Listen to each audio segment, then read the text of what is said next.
जय हिंद। आज हम आप लोग सॉलिड स्टेट ठोस अवस्था के बारे में अध्ययन करेंगे कि ठोस अवस्था क्या होता है। आइए हम लोग पढ़ाई करते हैं, क्योंकि आज इंटर का फर्स्ट चैप्टर है और फर्स्ट लेक्चर है आप लोगों के लिए आएगा, क्योंकि हमने बताया था 3 दिन 11th आएगा, 3 दिन 12th आएगा, तो आज ये फर्स्ट लेक्चर है। तो आइए हम पढ़ाई करते हैं। क्या है? 12th chemistry chapter 1 solid state ठोस अवस्था। क्या होता है? ठोस अवस्था। महर्षि कणाद ने बताया कि कोई वस्तु वो छोटे छोटे कणों से मिलकर बनी हुई है जिन्हें पदार्थ कहते हैं। देखो, अकॉर्डिंग टू महर्षि कणाद हम पढ़ेंगे ठोस अवस्था। अब डायरेक्ट आ जाएं कि ठोस क्या है, इस पर आ जाए तो गलत बात। देखो, सबसे पहले उसकी जानो कि ठोस कहां से आया। जिस चीज के बारे में अध्ययन कर रहे हैं वो चीज उत्पन्न कहां से हुई, सबसे पहले उसके बारे में जब अध्ययन कर लेंगे तो ऑटोमेटिक हमको इसके बारे में अध्ययन हो जाएगा। तो उसको जानना बहुत इंपॉर्टेंट है अपेक्षा इसके। यानी जो पहले हम बोल लें कि आकाश सर हैं, मैं आकाश सर हूं, लेकिन ये जानो कि ये पढ़ाते कैसे हैं, तभी तो आप जानेंगे, नहीं तो कैसे जानेंगे। तो ठोस कहां से उत्पन्न हो, सबसे पहले उसके बारे में जानेंगे। तो महर्षि कणाद ने सबसे पहले बताया था कि दुनिया में कोई भी वस्तु है, कोई भी वस्तु है, वो किससे मिलकर बनी है? छोटे छोटे कणों से मिलकर बनी है, जिससे उन्होंने क्या नाम दिया? पदार्थ नाम दिया। महर्षि कणाद ने बताया कि कोई वस्तु वो छोटे छोटे कणों से मिलकर बनी हुई है, जिससे पदार्थ नाम दिया। यानी दुनिया में कोई भी वस्तु है बाबू, वो किससे मिलकर बनी हुई है? छोटे छोटे पार्टिकल से मिलकर बनी हुई है, वो उन्हें क्या नाम दिया? पदार्थ नाम दिया। छोटे छोटे पार्टिकल क्या होते हैं? जैसे चाक है, उसको इतना तोड़ो कि लास्ट का पार्टिकल ऐसा आ जाए इसे तोड़ा ना जा सके, वो होता है छोटा सा पार्टिकल, तो उसे क्या कहना? पदार्थ। अब पदार्थ कैसे हैं, पदार्थ किसे कहते हैं? अब सबसे पहले देखो कि पदार्थ नाम देना अलग बात। जैसे मेरा नाम आकाश है, आकाश सर नाम तो है, लेकिन मेरी परिभाषा अलग होगी, नाम अलग होगा। तो आइए हम पदार्थ के बारे में जानते हैं कि पदार्थ की परिभाषा क्या होती है। देखो, पदार्थ दुनिया में कोई भी वस्तु जो हम अपनी आंखों से देखते हैं या अपनी ज्ञानेंद्रियों से स्पर्श करते हैं, छू सकते हैं, या अपनी आंखों द्वारा, अपनी ज्ञानेंद्रियों द्वारा क्या करते हैं? अनुभव करते हैं, उसे क्या कहते हैं? पदार्थ कहते हैं।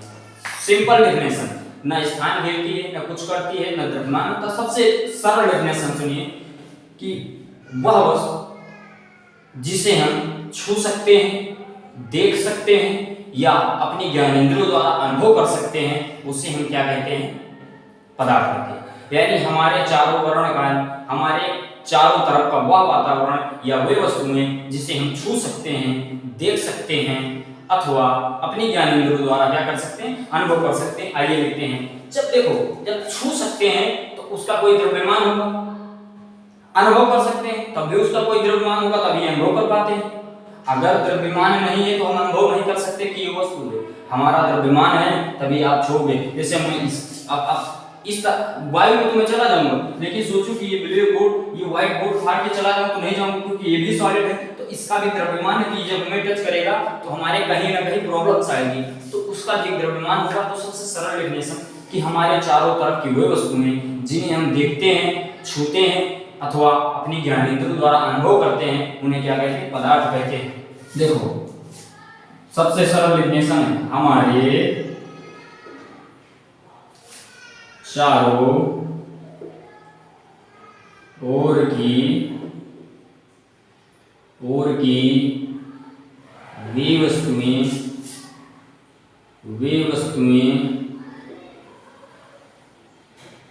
जिन्हें हम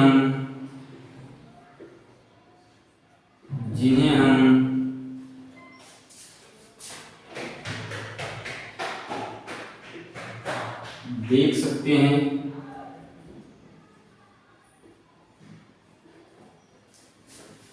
छू सकते हैं,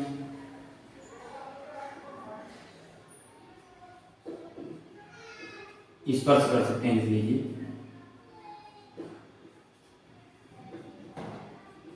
स्पर्श कर सकते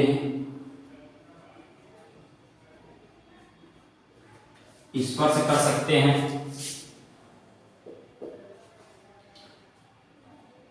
अथवा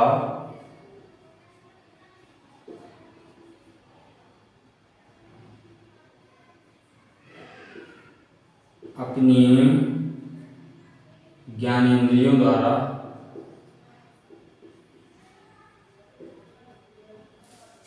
ज्ञानेंद्रियों द्वारा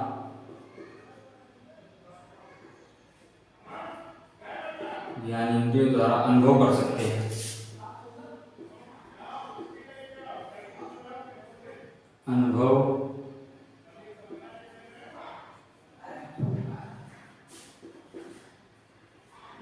कर सकते हैं। देखो उसे क्या कहते हैं? पदार्थ कहते हैं।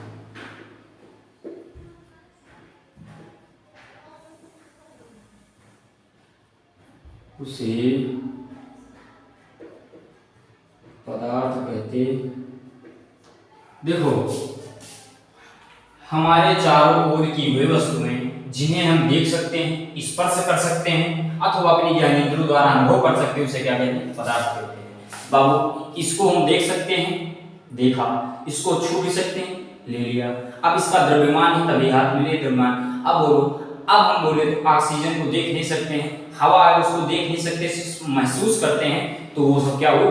पदार्थ है। वो सब क्या हुई? पदार्थ है। अब वो पदार्थ की तीन अवस्थाएं हुई। जैसे मैंने बताया कि पदार्थ सब तो है, दुनिया में कोई भी चीज, हर चीज पदार्थ है, लेकिन उसकी भी एक स्टेबिलिटी होगी, उसकी भी एक स्थायित्व होगी, जहां से वो संबंधित है। तो उसकी तीन अवस्था होती हैं। पदार्थ की कितनी अवस्थाएं पाई जाती हैं? पदार्थ की, देखो पदार्थ है, पदार्थ की तीन अवस्थाएं हैं बाबू। पदार्थ की तीन अवस्थाएं हैं। नंबर एक ठोस, इसे इंग्लिश में बोले तो सॉलिड, द्रव बोले तो लिक्विड,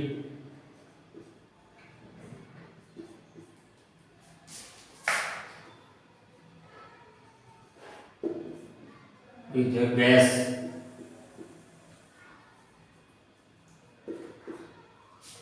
बोले तो ठोस, द्रव, gas, solid, liquid and gas. देखो सॉलिड, लिक्विड एंड गैस। अब सबसे पहले किसी को ये भी नहीं पता कि ठोस क्या है, द्रव क्या है, गैस क्या है। तो आज हम थोड़ा सा इसके बारे में बात करेंगे, उसके बाद हम फिर आगे चलेंगे। आयनिक ठोस क्या है, क्रिस्टलीय ठोस क्या है, अक्रिस्टलीय ठोस क्या है, धात्विक ठोस क्या है, उसके बारे में आगे हम बात करते हैं। सबसे पहले हम इन तीनों के बारे में बात करते हैं कि सॉलिड, लिक्विड, गैस। देखो अभी तक आपने तीन पढ़ा, लेकिन अब दो और बढ़ जाते हैं। देखो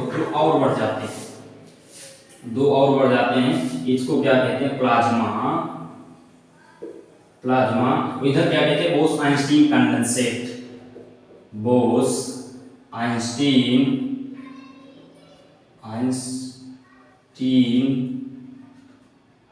आइंस्टीन इधर जगह नहीं, इधर लिख देते स्टेप। Bose-Einstein condensate.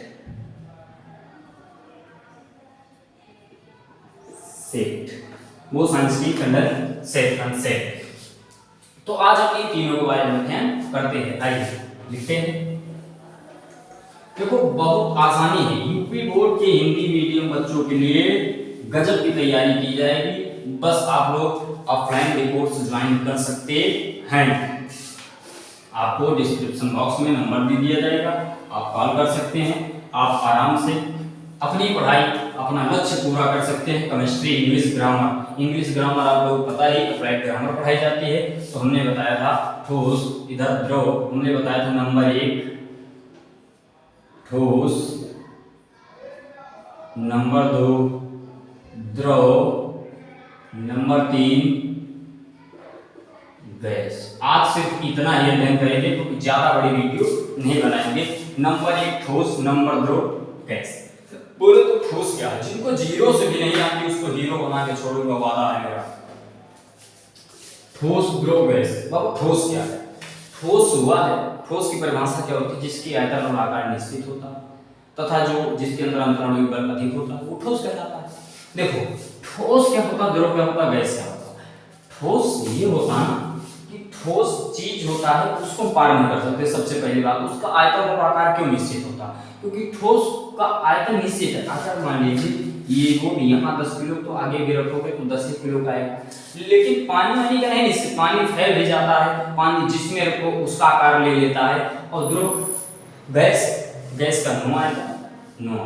देखो अब जो है, अब ठोस, द्रव, गैस। ठोस क्या है? ठोस बाबू, ठोस के अणु जैसे होते हैं। देखो ठोस है, फिगर द्वारा समझा देते हैं, आराम से पढ़िए। ये फिगर, इसका एक फिगर ऐसे बना देते हैं, एक फिगर इसका ऐसे बना देते हैं। ये है इसके अणु बने हैं, ये है इसके अणु, इसके अणु बने।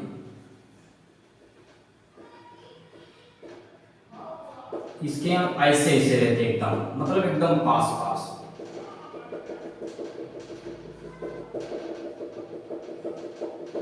और इसके अणु एकदम पास तो नहीं रहते, इसके अणु कुछ दूर रहते हैं, बंधे रहते हैं पर दूर रहते हैं, कुछ ऐसे रहते हैं, ऐसे रहते हैं। समझ में आ गया?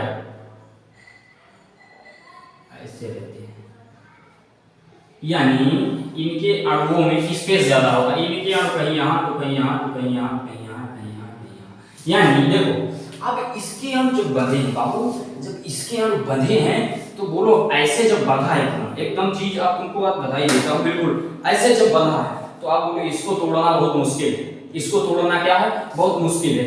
लेकिन अब जब हल्का सा ऐसे बंधा तो इसको आप जितनी जल्दी मारोगे तो सट निकल जाएगा। लेकिन अब जिसका बंधा नहीं तो उसका दिशा भी नहीं होती है, उसका कोई आयतन आकार नहीं होगा। समझ में? तो वो होता है ठोस द्रव। द्रव क्या होता है? ठोस होता है, ठोस का आयतन आकार निश्चित होता है। आकार बोले तो ठोस का अगर यदि इसका ये रूप है तो इसको पानी में डालोगे तो क्या पानी का आकार ले लेगा? नहीं ले लेगा। इसको आप किसी बोतल में डालोगे तो क्या ये बोतल का आकार लेगा? नहीं ले लेगा। लेकिन पानी को वहीं पर देखा जाए तो पानी को जिसमें डाला जाता है पानी उसी का आकार ले लेता है। बोले तो पानी देखो इसके अणु है, इसके अणु है दोनों। सबसे पहली बात कहीं ना जाओ, देखो पढ़ो, पढ़ना अच्छी बात है।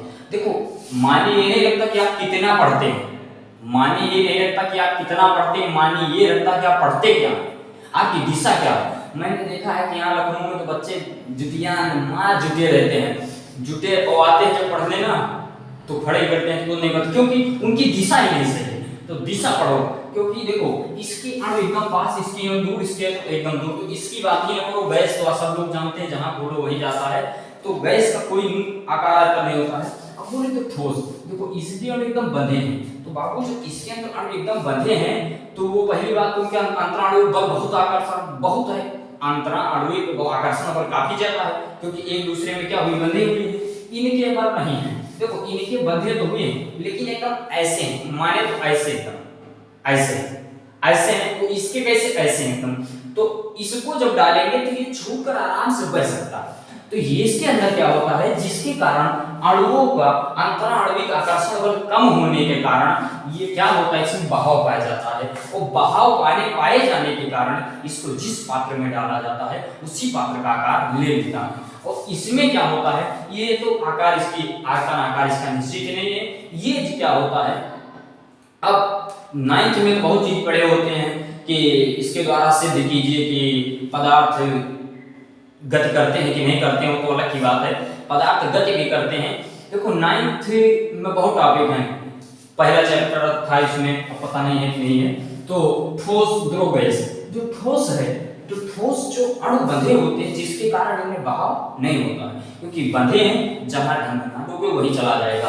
बाबू आप पानी में तो चल सकते, गैस में चल सकते हो, लेकिन ठोस में नहीं चल सकते। बोले कैसे? आप बोलो हम इस समय यहाँ पर है तो ऑक्सीजन है, ऑक्सीजन क्या है, गैस, और यहाँ पर ऑक्सीजन है। मैं आराम से बोल रहा हूँ, ऑक्सीजन माध्यम से आपको आवाज जा रही है, एनर्जी कर रहा हूँ, ये फिजिक्स का टॉपिक है। लेकिन अब बोले तो अब इसका पानी क्या होता है, पानी में अणु ऐसे हैं बाबू, ऐसे हैं, तो आराम से आप इसके बीच की आराम से, अगर हम दो लोग खड़े हैं और ऐसे बना के खड़े हैं, तुमको नहीं जाने देंगे, तो ऐसे बना के यदि खड़े रहे तो आप आओगे और आराम से पार करके चले जाओगे। लेकिन बोले ऐसे नहीं पार कर सकते हो, क्योंकि यदि मैं बोलूं पानी में, तो लोग पानी में अगर यदि आपके कहीं घुटने तक पानी भरा हो तो आप आराम से उसको पार कर सकते हो, पार कर सकते हो आराम से। लेकिन यदि आपसे कह दिया जाए कि सॉलिड रख दिया जाए, पर्वत को पार कर दीजिए, तो पार कर पाओगे? इस दीवार में मैं जा रहा हूँ, क्योंकि ये भी सॉलिड है, आपको महसूस करवा देगा, तुमको कुछ है। मैं जाऊं और इस दीवार में चलता चला जाऊँ आराम से, तो जा नहीं पाऊंगा, जाऊंगा तो लेकिन आगे जाकर के रुक जाऊंगा, क्योंकि वो भी सॉलिड, हम भी सॉलिड। तो इसलिए वो भी सॉलिड, उसके अणु भी पास है, आपके अणु भी पास है। जब दोनों टकराएंगे तो वहां पर क्या होगा, रिपल्सन हो जाएगा, दोनों क्या हो जाएगा, रिपल्सन हो जाएगा। जब दोनों सॉलिड टकराएंगे तो इसका क्या होता है, इसका आयतन और आकार क्या होता है, दोनों निश्चित होता है बाबू। अब आइए पढ़ते हैं इसके बारे में, समझ में आया।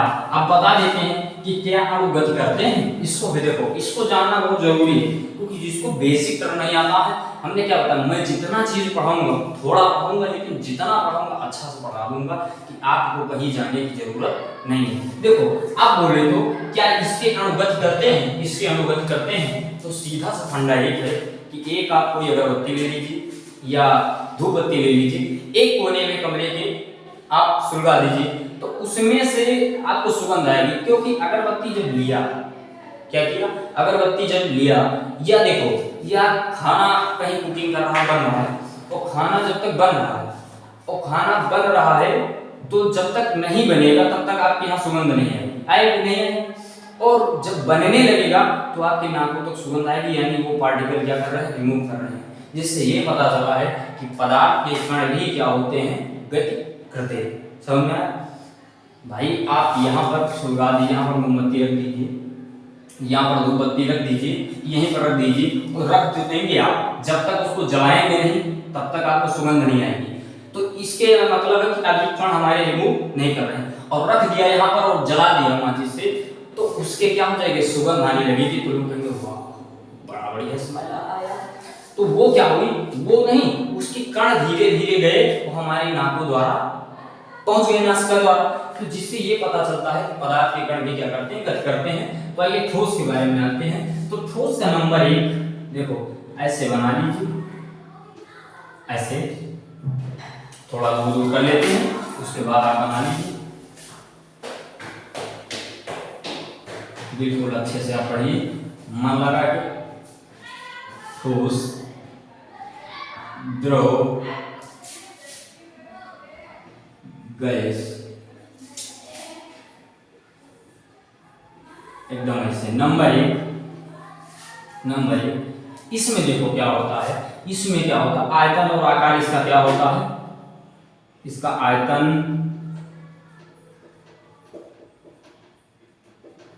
आकार निश्चित होता है,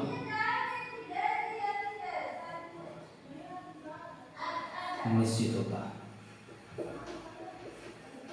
अच्छा इतनी देर से मैं आयतन कह रहा हूँ, आयतन समझते हैं? अच्छा आयतन की परिभाषा क्या होती है, आयतन क्या होता है? आयतन की परिभाषा देखो, आयतन की परिभाषा होती है कि किसी वस्तु द्वारा घेरा गया स्थान, उस वस्तु का क्या कहलाता है, आयतन कहलाता है। मैंने यहाँ पर स्थान घेरा, तो ये हमारा क्या हो जाएगा, आयतन हो जाएगा। समझ में आएगा? किसी वस्तु द्वारा घेरा गया स्थान, किसी वस्तु द्वारा घेरा गया स्थान उस वस्तु का आयतन कहलाता है, यानी वह स्थान उस वस्तु का क्या कहलाएगा, आयतन कहलाएगा।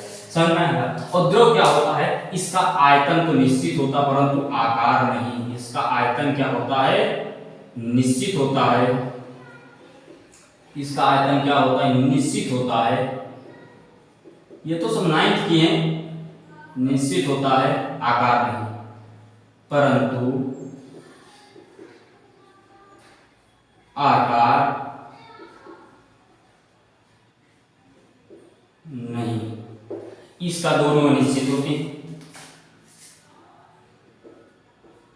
इसका आयतन और इसको बोले वॉल्यूम, उसको बोले साइज, आकार अनिश्चित होता, दोनों अनिश्चित होता।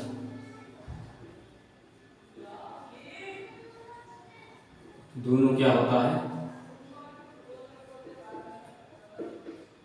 अनिश्चित होता है। ठीक, अब देखो इसका क्या होगा, इसमें संपीड़ितता बहुत कम पाई जाती है। या अंतरण की संपीड़ितता का मतलब होता है उसको अलग अलग नहीं कर सकते, संपीड़ित बहुत कम पाया जाता है, क्योंकि अणुकापी या अणुकापी पास होते हैं, संपीड़ितता नहीं पाई जाती है। इसमें क्या होता है, अंतराणु बल अधिक होता है, इसमें अंतराणु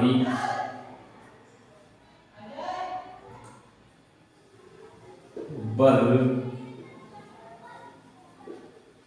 अधिक पाया जाता है।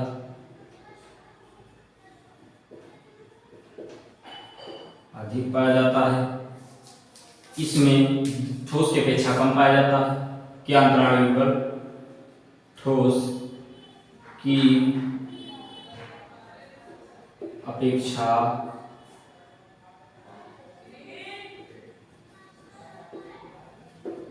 कम पाया जाता है। इसमें नगण्य पाया जाता है। इसमें नगण्य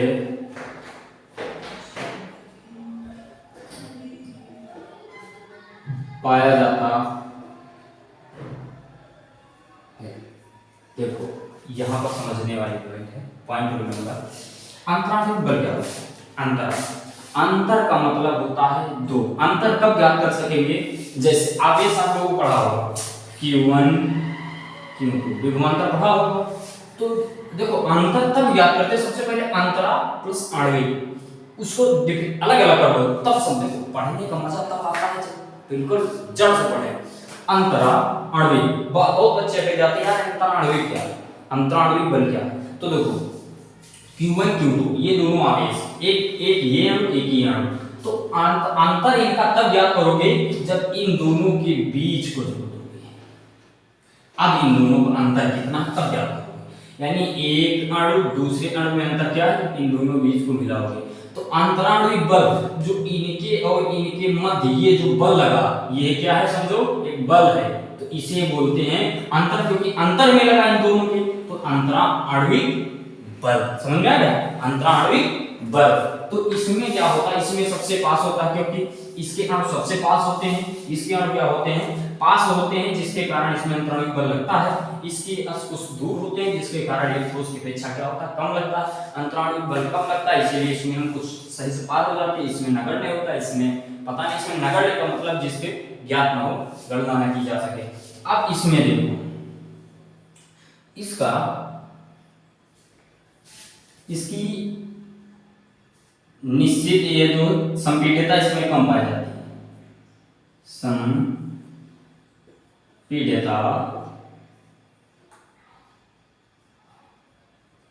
नगण्य होती है,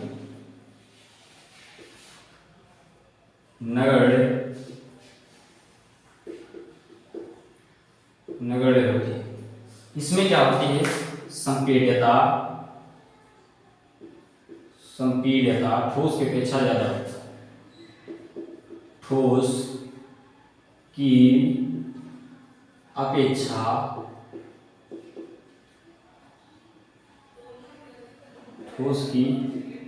अपेक्षा ज्यादा होता है। इसमें सबसे ज्यादा सब फैला प्रसार इसमें सबसे ज्यादा, इसमें सबसे ज्यादा।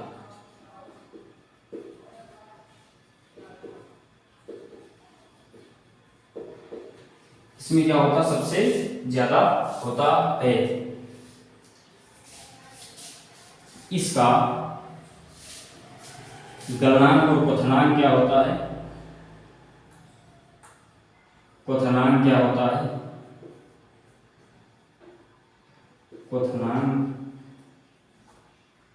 उच्च होता है,